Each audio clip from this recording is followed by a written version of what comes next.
नमस्कार, आदाब। गरीबी, भूखमरी, जंगलों में रहने वाले उन इंसानों की बातें जिन्हें लोग आदिवासी भी कहते हैं। बहरहाल, आइए आज दशहरा है और दशहरे की शुभकामनाएं हमारे चैनल की तरफ से सभी देशवासियों को। वीडियो देखने से पहले आप हमारे चैनल को सब्सक्राइब कर सकते हैं। भारत शक्ति समाचार लाइक करें और शेयर करें।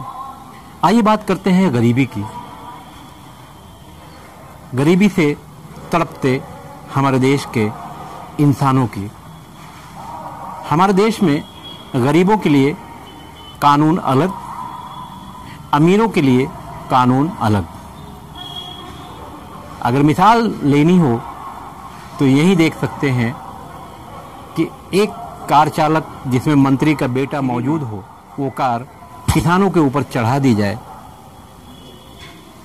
और चढ़ाकर वो कार चली भी जाए, किसान मर भी जाए, उसमें एक पत्रकार भी शहीद हो जाए, सब मिलाकर 8 लोग शहीद हुए।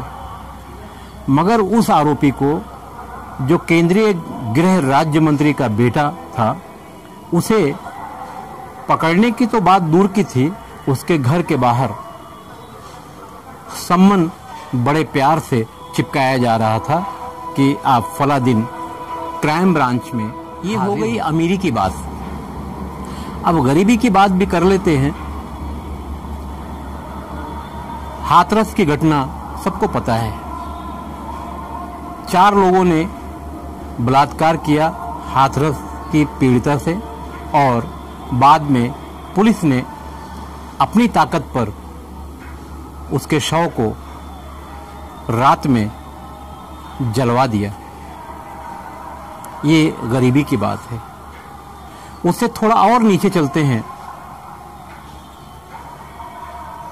आदमगढ़ शहर में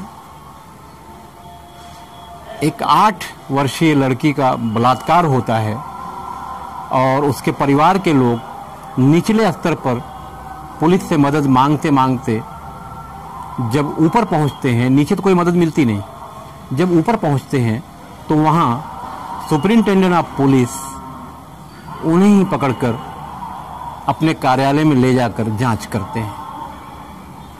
ये भी गरीबी की एक पहचान है हमारे देश की। हालांकि ये तीनों घटनाएं उत्तर प्रदेश की हैं और इत्तेफाक से इस वक्त मैं उत्तर प्रदेश में हूं। मगर ऐसा नहीं है कि हमारे देश का ये इकलौता ऐसा प्रदेश है जिसे दुनिया उत्तर प्रदेश के नाम से जानती है। उत्तर प्रदेश की खास बात यह है कि यहाँ के लोग पूरी दुनिया में फैले हुए हैं। आप पूरी दुनिया में किसी भी कंट्री में जाएं तो उत्तर प्रदेश के लोग आपको जरूर मिलेंगे। तो अगर उस बात को माने, सोचे समझे, उत्तर नहीं बल्कि उत्तम प्रदेश हो जाता। मगर भाईगिरी, गन की राजनीति ने इस प्रदेश को हमेशा से खड्डे में डालकर रखा है और इस वक्त मैं यहाँ मौजूद हूँ तो कहानी भी वैसी है आपके सामने। बात गरीबी की कर रहे थे। गरीबों के लिए इस देश में कानून अलग है, अमीरों के लिए इस देश में कानून अलग है। हालांकि कानून एक ही है, मगर जो काम करने वाले लोग हैं और काम करने वालों की जो शैली है, काम करने का जो तरीका है, वो अलग अलग है। हमारे यहाँ उस आदमी को सजा बहुत मिलती है जो एक रोटी चुराते हुए पकड़ा जाता है और उस आदमी को सजा बहुत कम और बड़े प्यार से मिलती है जो रोटी नहीं, पूरा तंदूर और आटा जिससे रोटी बनती है उसके गोडाउन ही चुरा लेता है, क्योंकि इसमें कई लोगों का हिस्सा बनता है। एक रोटी चुराने वाले को पुलिस उल्टा लटका कर मारती है, मगर तंदूर चुराने वाले को बड़े प्यार से बुलाती है कि आइए, आपका स्टेटमेंट लेना है, आपका जवाब लेना है। ऐसा नहीं कि गरीबी की ये तस्वीर उत्तर प्रदेश की ही है, दूसरे प्रदेशों में भी है। अगर देखेंगे महाराष्ट्र की बात अगर करते हैं तो महाराष्ट्र का जो आदिवासी पट्टा है, वहां के लोग आमतौर से तो भीख ही मांगते हैं। ये भी देखने को मिलता है, ये भी एक तस्वीर है। मगर महाराष्ट्र के लॉ एंड ऑर्डर की बात करेंगे तो वो अलग है और सभी को पता है। मगर उत्तर प्रदेश के लॉ एंड ऑर्डर की जो कहानी है वो अलग है।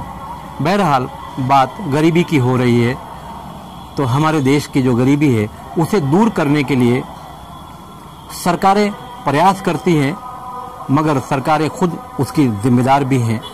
किसी फिल्म का डायलॉग है कि लोगों को इंसाफ देने का जो तरीका है या लोगों की जो मांग होती है उसको पूरी करने का तरीका है, एक मंत्री के ऑफिस में पीए उनसे कहता है कि साहब बाहर लोग आए हैं और पानी के लिए नारा लगा रहे हैं कि मंत्री जी ने अपने पीए से कहा कि पानी जो लोग मांगने आए हैं पहले उनका नल काटो, बाद में उन्हें पानी दो, उनकी मांग पूरी हो गई। जो बिजली मांगने आए हैं उनकी बिजली काटो और बाद में उन्हें बिजली दे दो, उनकी मांग पूरी हो गई। अगर ये सारी मांगे यानी रोटी, कपड़ा और मकान, बिजली लोगों को दे दी जाएगी तो नेताओं की तरफ से देने के लिए जनता को क्या रह जाएगा। बहरहाल यही करो, पहले नल काट दो, बाद में पानी देने का वादा करो, बिजली काट दो, पानी देने का वादा करो, रोटी से दूर कर दो और फिर रोटी देने का वादा करो। भारत की आज़ादी के 75वें साल में हम लोग जी रहे हैं, मगर भारत की तस्वीर बदलने के बजाय बिगड़ती चली जा रही है। हमारे देश के हाईवे, हमारे देश के जो रास्ते हैं, इन रास्तों पर से मंत्रियों का जब काफिला निकलता है तो 3-3 दर्जन कारें उनके आगे पीछे चलती हैं और रास्ते पर खड़ा गरीब अपने नसीब को और उसके नसीब को देखता है। यही फर्क है अमीरी और गरीबी का। मैं खान जितनी भी खबरें दिखाई जाती हैं वो सही है और ये लोगों तक पहुंचनी चाहिए। तो आप